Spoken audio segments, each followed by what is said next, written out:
인도의 캘커타에는 마음 놓고 마실 수 있는 맑은 물이 없다라는 겁니다.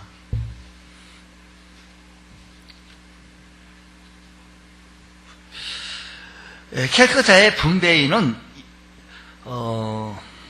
분베이에 이어서 인도의 캘커타는요 제2의 무역항인데, 이런 캘커타에 왜 마실 만한 맑은 물이 왜 없을까라는 얘기입니다. 지리학자들은 그 이유를 간단하게 설명하기를 그것은 높은 산이 없기 때문이라는 겁니다. 캘커타에 높은 산이 없어서 하루 종일 기차를 타고 가야 저 멀리 히말라야 산이 보일 정도라는 겁니다. 높은 산이 없다는 것은 깊은 골짜기가 없다라는 겁니다. 높은 산이 없고 깊은 골짜기가 없으니 맑은 물이 없는 것은 당연하다라는 얘기입니다. 맑은 물은 높은 산과 깊은 골짜기가 있어야 만들어지는 건데, 그래서 캘커타의 호수나 강, 시냇물은 모두 다 흙탕물이라는 겁니다. 우리 인생도 마찬가지입니다. 우리 인생에 위기의 높은 산이 있고 실패의 무슨 골짜기가 있고 이런 것들이 없었으면 좋겠는데, 삶의 현장 속에서 이런저런 어려움들, 힘든 일, 또 여기다가 또 국가적인 재난, 경제적인 재난, 또 무슨 사회적인 재난까지 있을 수 있습니다.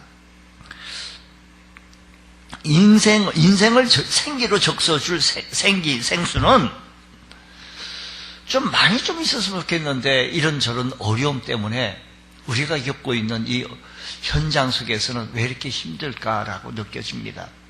그래서 어려운 일을 당할 때 우리는 어떻게 해야 되겠느냐라는 얘기입니다. 힘들고 어려울 때.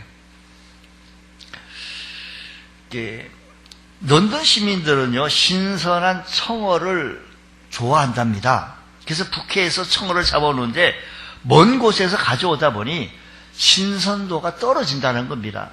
그런데 한 사람은 항상 신선하게 청어를 수송해 오는데, 그 비결은 청어들 틈에 크다란 숭어 한 마리를 집어넣는다는 겁니다. 사람들은 숭어가 청어를 다 잡아먹지 않냐라고 묻는데, 실제로 잡아먹히는 것은 몇 마리 안 되고, 청어는 잡아먹히지 않으려고 막 이리저리 막 도망다니느라고 운동 효과로 런던까지 그냥 싱싱하게 이렇게 올 수 있었다라는 얘기입니다. 우리 인생 속에요, 바람 불지 않으면 세상살이가 아니다라는 이렇게 바람 속을 걷는 법이라고 하는 글귀가 있는데, 바람 불지 않으면 세상살이가 아니래요. 산다는 것은 바람이 잠잠하기를 기다리는 것이 아니라 그 부는 바람에 몸을 맡기는 거라는 거예요. 바람이 약해지는 것을 기다리는 것이 아니라 그 바람 속을 헤쳐나가는 것이라는 겁니다.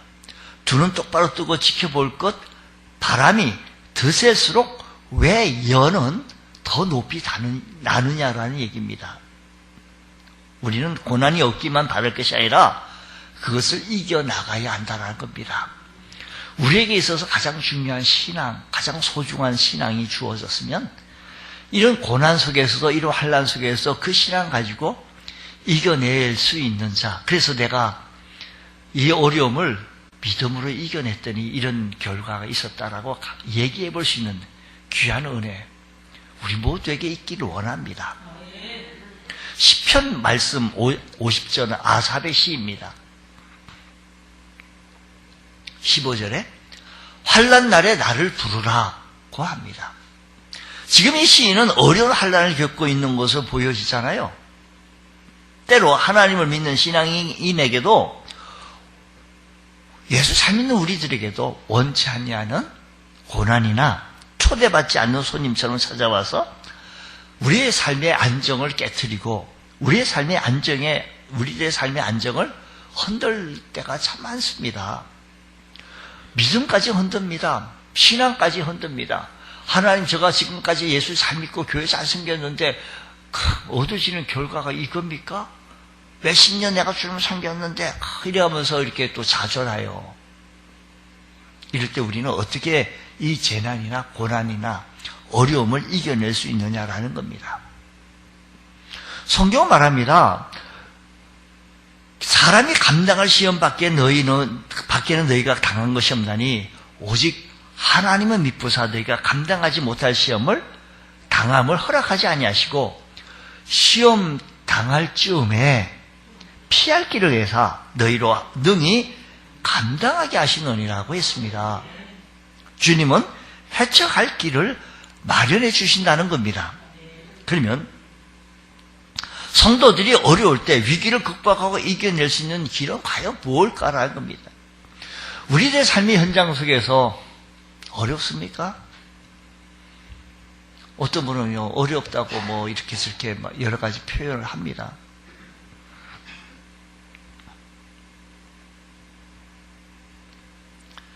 어려울 때 우리가 어떻게 헤쳐나가야 될 것인가라는 겁니다. 어렵다고 하면 다 어렵거든요. 근데 우리에게 있는 소중한 신앙이 있기 때문에 그 신앙 가지고 한번 이겨내 보자라는 얘기인데, 그런 말씀인데, 주님 구체적으로 저에게 좀 말씀 좀 해 주십시오 라는 겁니다. 14절 15절 말씀 보면 이렇게 얘기합니다. 감사로 하나님께 제사를 드리며 지존하신 이에게 내 소원을 갚으며 15절 환난 날에 나를 부르라 내가 너를 건지리니 네가 나를 영화롭게 하겠다라는 겁니다.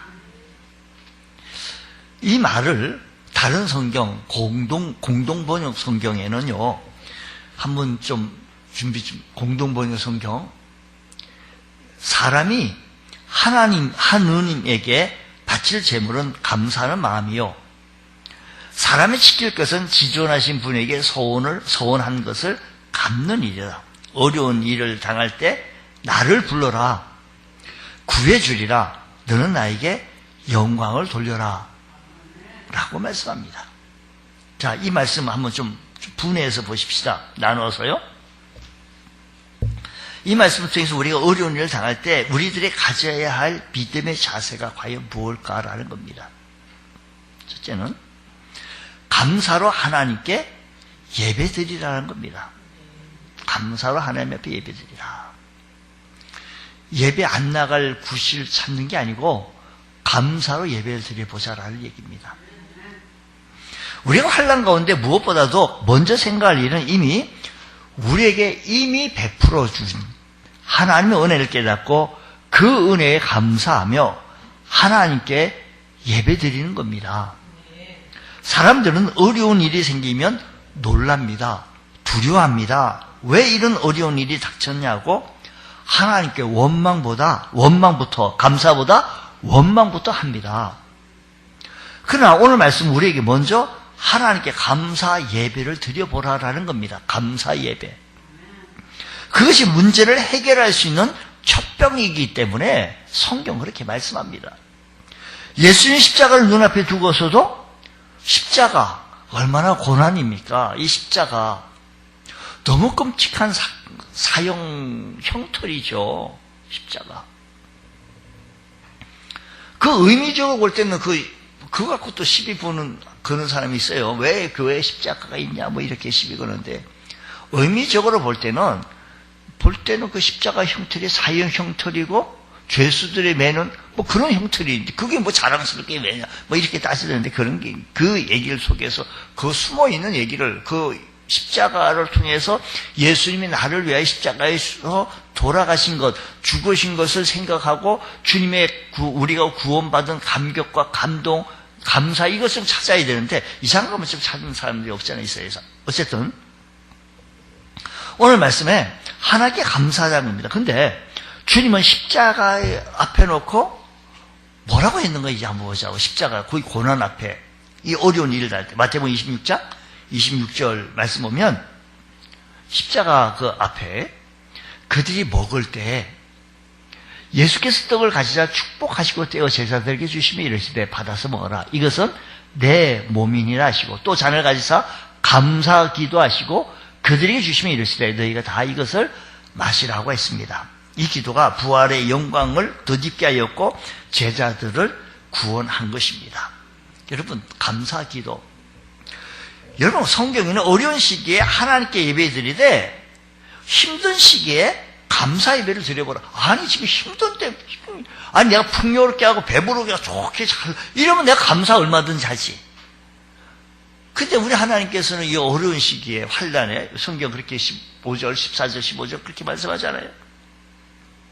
감사로 하나님께 예배를 드리며라고 그렇게 말씀합니다. 당시 이스라엘 백성들에게 있어서 문제는 하나님께 제물을 드리지 않았던 거 아닙니다. 감사와 정성이 없이 형식적으로만 드린 겁니다. 하나님께서 돈이 없어 우리에게 돈을 요구하시거나 배가 고파서 재물을 요구하시는 그런 하나님은 아니십니다.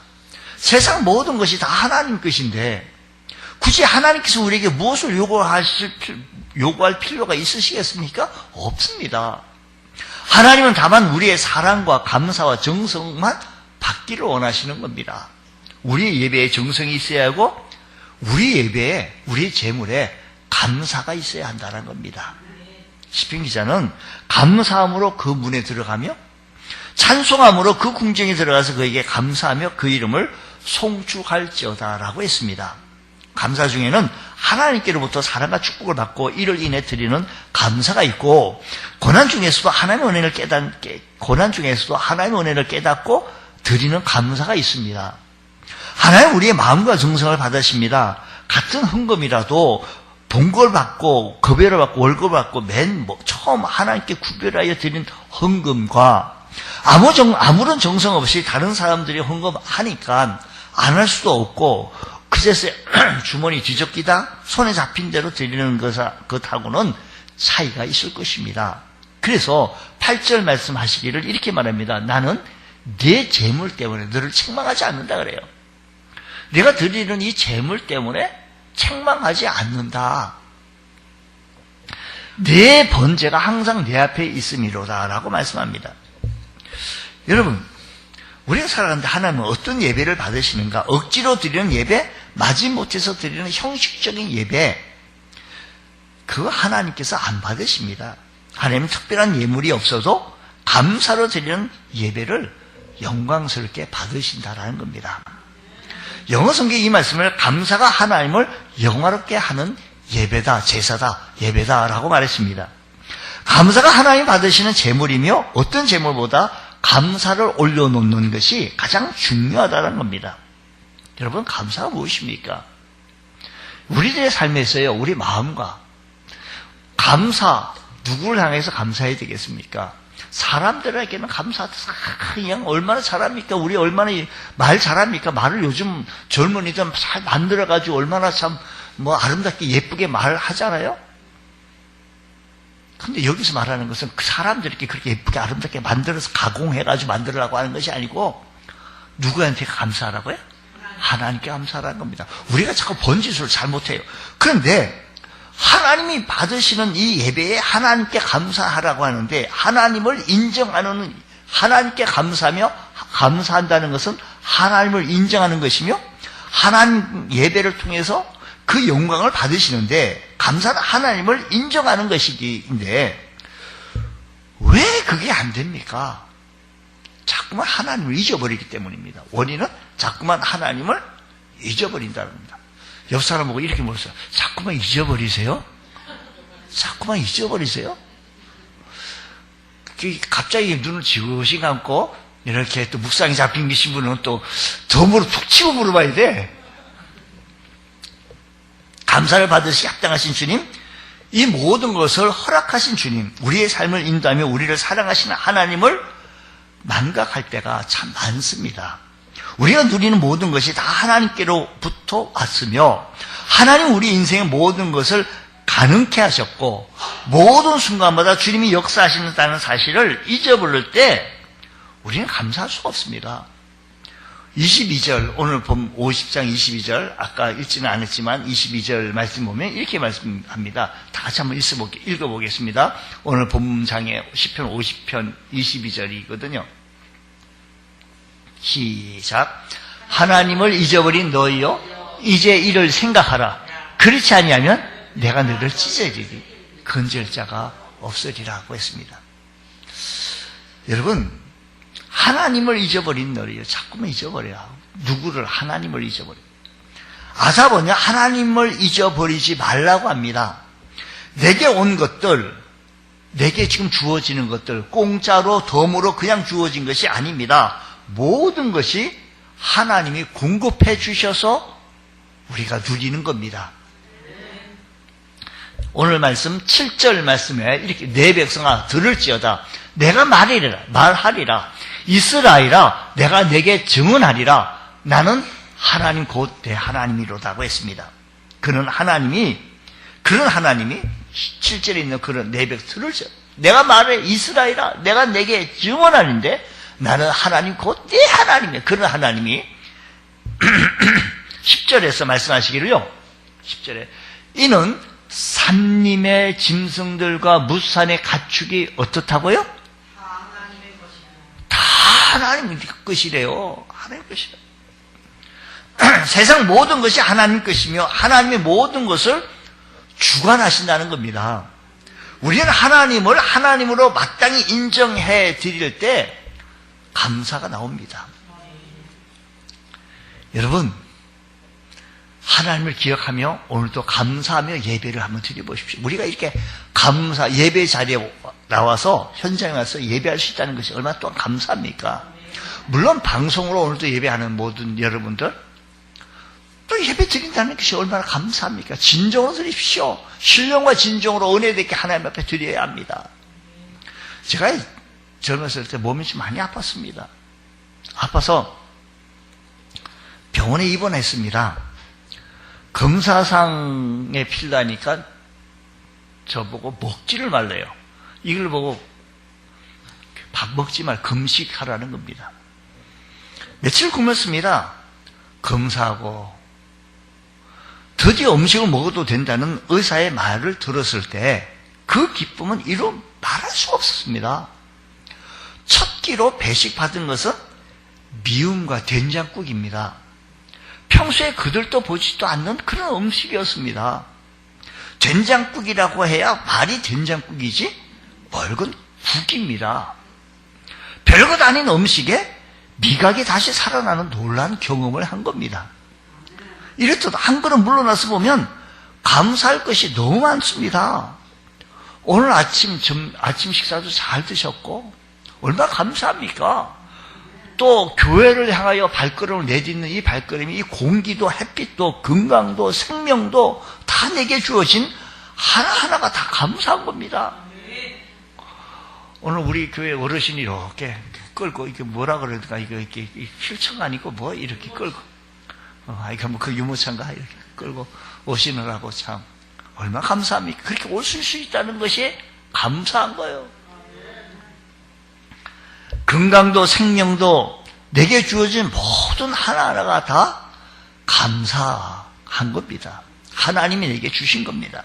모두 하나님이 허락하신 것이기에 감사한 것이지 내가 소유한 것이라고 내가 누리고 있는 것이라고 해서 다 내 것으로 생각하면 안 됩니다. 하나님이 내게 주셨다라는 겁니다.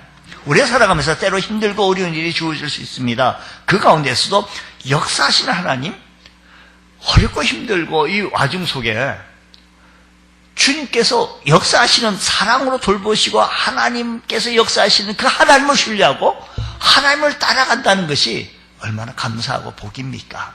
하나님이 주인 되심을 선포하며 하나님을 하나님으로 인정해 드릴 수 있는 복된 은혜가 일어나기를 원합니다.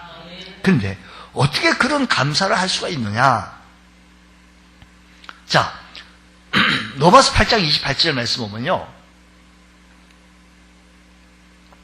우리가 알거니와 하나님을 사랑하는 자 곧 그 뜻대로 부르심을 입은 자들에게는 모든 것이 합력하여 선을 이루는, 우리말로 번역된 성경을 보면 마치 선이 합력할 선이 저절로 자동으로 막 되어지는 것이 느껴지지만 이런 헬라 성경이나 영어 성경을 보면 하나님이라는 주어가 분명히 그게 있습니다. 다시 말하면 하나님이 모든 것을 합력하여 선을 이룬다는 겁니다. 저절되는 것이 아니라 하나님이 어떤 상황 속에서 감사할 수 있는 것은 하나님이 우리를 가장 선한 길로 인도하여 주신다는 겁니다. 하나님을 인정하는 믿음, 그러므로 하나님을 인정하는 삶에는 부정적인 요소가 없습니다. 하나님이 나를 선한 길로 인도해 주신다라는 거죠. 우리 사회적 거리두기 1단계로 내려가서 우리는 이제 하나님 앞에 나오기를 이제 힘써야 합니다. 이제 계속해서 1단계에서 이제 완전히 또 없어지기를 또 기도하고 있지만, 일단 1단계로 이제 격화되어짐으로 우리가 모든 것이 다 회생되어지고 회복이 되어지고 다 움직여지고, 이게 모든 것이 다 기능이 자꾸 움직여져야 되지 않겠어요? 교회도 막 움직여지고 일단 그래서 식사는 아직까지 이렇게 중단 명령이 내려져서 중단해서 식사는 하고 있지는 않은데, 여러분들 함께 1단계 예배에 나와서 하나님 앞에 하나님을 기억하고 하나님 앞에 나와 현장 예배를 드려질 때 현장 속에서 성령께서 역사하심을 더욱더 체험하게 되실 것입니다. 또 뿐만 아니라 하나님께 우리가 환난 가운데 어려운 일을 당할 때 가져야 할 믿음의 자세가 과연 뭘까? 하나님을 기억하며 하나님 앞에 나와 하나님과의 관계를 쭉 생각하면서 내가 하나님 앞에 결심했던 것, 내가 하나님 앞에 정말로 섰던 것, 마음먹었던 것, 그거 한번 이루어드려보자라는 얘기입니다. 성경은 말씀하기를 14절 지존하신 이에게 내 소원을 갚으며 마음의 소원까지 이리 갚으며, 소원은 하나님을 향한 약속. 성경은 소원한 것은 반드시 갚으라고 전도서에서도 말씀합니다. 그러니까 네가 하나님께 소원하였거든 갚기를 더디게 하지 말라. 하나님은 우매한 자들에게 기뻐하지 아니하시니 소원한 것을 갚으라고 말했습니다. 여러분, 성경을 보면 하나님께서 소원을 지키지 않으므로 어려움을 겪었던 사람이 있습니다. 야곱은 형 에서를 피해 하란으로 피하는 길에 베델에서 나타나서 하나님께 소원합니다. 창세기서 28장 21절 말씀 보면 우리 한번 보겠습니다.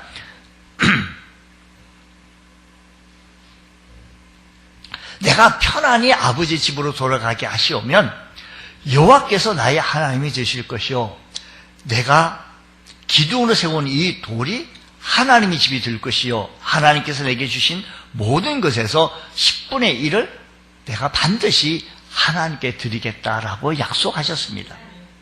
하나님에서 돌아오면서 형 복수를 하나님으로의 도우심으로 무사히 해결했지만 바로 베들레헴에서 돌아가 하나님께 예배드리지 않냐고 세겜에서 이방인들 사이에서 머뭇거리다가 이게 중요해요. 이방인들 사이에 세상 사람들 하는 것 흉내내다가 사람들이 저렇게 믿음 생활 저렇게 하는 거 흉내내다가 딸 디나가 세겜 추장의 아들로부터 강강다하는 우환을 겪게 되어집니다. 참 어려움을 당합니다. 성경 말하면 지존하신 이에게 내 소원을 갚아라라는 겁니다. 우리가 환난당하고 어려움을 당할 때 하나님을 기억하고 하나님과 나와 약속을 한번 기억하시면서 하나님 내 죄를 버리고 내 의무를 이행하며 약속한 것을 엄숙히 수행하라고 하는 이 말씀을 지키겠나이다. 우리가 받은 어떤 긍휼에 대해서 하나님께 감사할 때 우리는 그 긍휼을 얻으려고 그때 했던 소원을 틀림없이 갚도록 해야 합니다. 하나님께서 은혜 더하여 주실 것입니다. 우리 하나님 주님 은혜를 더하여 주셔서 주님께서 내게 주신 큰 은혜 기억하며 하나님을 향하여 감사하는 마음을 가지고 하나님을 바라보며 주님과 나와 겪었던 이 모든 것 다 하나님 것이라고 했으니 다 내 것이라고 하나님께서 말씀하셨으니 하나님과 약속을 지켜가며 승리에 살아갈 수 있는 귀한 은혜가 일어나기를 원합니다. 어려운 일을 당할 때 가져야 할 믿음의 자세는 과연 뭘까? 15절에 환난 날에 나를 부르라 라고 말합니다. 환난 날에 부르라라고 하는 말은 과연 뭘까요? 기도하라는 겁니다. 우리는 특별히 재앙의 날에 하나님께 부르짖어 기도해야겠습니다.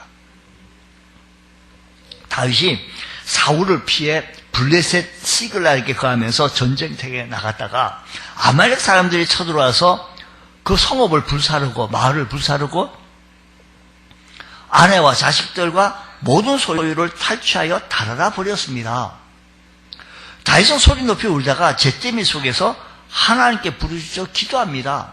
하나님 어떻게 하면 좋습니까? 자, 사무엘상 30장 8절 말씀 보면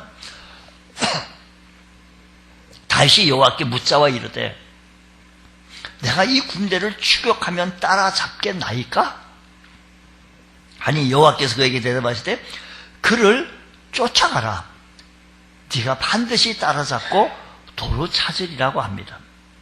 다윗은 아말렉을 뒤쫓아 그들을 쳐부수고 빼앗겼던 것과 아말렉의 모든 소유물까지 탈취해 가지고 돌아오게 되어지는 승리를 거두는 귀한 역사가 임하게 되어진 겁니다. 인생의 갈림길에 우리는 한숨 쉬느냐 기도하느냐 어떤 차이가 있는지 한번 성경을 보고 알아야 합니다. 우리가 이 땅에 살아가면서 누구에게나 힘든 일, 어려운 일은 찾아옵니다. 그럴 때 어떤 사람은 한숨 쉬고 심호흡하고 한숨 쉬고 눈물 흘리고 이때 누구 어떤 사람 없나? 막 사람 찾습니다. 성경 말합니다. 환난 날에 나를 부르라고 말합니다. 기도하라 보라는 겁니다. 다윗은 이 환난 날 때 울 기력이 없을 정도로 하나님 앞에 울고 기도했습니다. 그때 하나님께서는 쫓아가라, 따라가라, 승리하고 돌아옵니다. 여러분, 우리들의 삶에 어려울 때 어려우니까 뭐 나 못한다, 아무것도 못한다라고 잊지 말고 하나님 앞에 기도의 현장을, 기도의 시간을 가져보십시오. 한숨도 쉬고 심호흡도 숨인데 어떤 숨을 쉬어야 되느냐라는 겁니다. 한숨 쉬면 마음의 어둠이 자라납니다. 왜? 하필이면 왜 내게 이런 어려움이 있는가? 이 시대가 왜 이러냐? 대통령이 누구가 자꾸 이렇게 이 방향이 자꾸 확대되어집니다. 도대체 언제까지 이 어려움이 안 물러간대요? 자꾸 확산됩니다. 그러나 기도의 심호흡을 쉬면 우리에게 아픈 마음도 사라지고 원망도 사라지고 감사로 다시 일관되어지며 기도하면요 나를 봅니다. 내가 보여요. 근데 원망하면 너가 보여요. 더 나가서는 대통령까지 보이고 뭐까지 자꾸 보여요. 네가 못했어. 네가 잘못했어. 근데 기도하면 여러분 문제가 생기잖아요. 가정에도 마찬가지예요. 가정에도 어제 우리의 삶의 현장에 내게 어려운 문제가 생기면 그때 한번 기도해 보면 기도하면 내가 보여서 회개도 나오고 내가 더욱더 겸손해지기도 하고 내가 더욱더 뭐 헤쳐나갈 지혜도 주시고 하는데 기도 안 하면 너가 보여요. 환경이 보여요. 상대방이 보여요. 주님, 이런 환난을 할 때 기도해 볼 수 있는 은혜가 일어나기를 원합니다. 기도의 은혜가 우리들의 삶 속에서 있게 해주셔서 어려울 때, 어려운 시기를 통과할 때 우리가 더 기도할 수 있는 자가 되어지게 하여 주옵소서. 그 신촌 세브란스 병원 어느 벽면에 이런 기도문이 있는데 한번 보고 싶어요. 한번 여러분들 같이 기도문. 하나님 때때로 병들게 하심을 감사합니다. 인간의 약함을 깨닫게 해주시기 때문입니다. 고독하고 외로운 것도 감사합니다. 그것은 하나님과 가까워지는 기회가 되기 때문입니다. 일이 계획대로 안 되도록 틀어주신 것도 감사합니다. 그래서 저의 교만이 깨어지기 때문입니다. 돈이 떨어지고 사고 싶은 것도 마음대로 못 사게 하신 것도 감사합니다. 눈물 젖은 빵을 먹는 심정을 이해하기 때문입니다. 자식들이 공부를 기대만큼 안 하고 아내가 미워지고 어머니와 형제들이 짐스러워 질 때 감사합니다. 그래서 그들이 죄의 우상이 되지 않게 하기 때문입니다. 때로는 허물을 느끼게 하고 때로는 몸이 늙고 아프게 하신 것도 감사합니다. 영혼을 사모하는 마음을 가지기 때문입니다.